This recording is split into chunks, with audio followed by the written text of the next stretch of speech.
দেশের স্বার্থ বিক্রি করে ক্ষমতায় টিকে থাকার প্রবণতা গণতান্ত্রিক সরকার প্রতিষ্ঠার মাধ্যমে বিলুপ্ত হয়েছে বলে জানিয়েছেন অর্থ ও পরিকল্পনা মন্ত্রী আমির খসরু মাহমুদ চৌধুরী।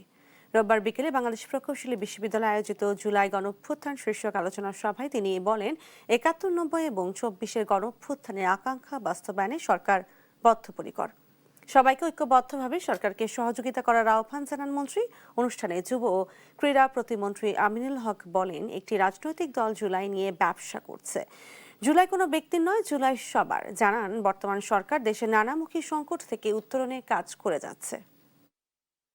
একটি রাজনৈতিক দল তারা কথায় কথায় শুধু জুলাই নিয়ে ব্যবসা করছে। আমরা এই ব্যবসা থেকে দূরে সরে আসতে চাই।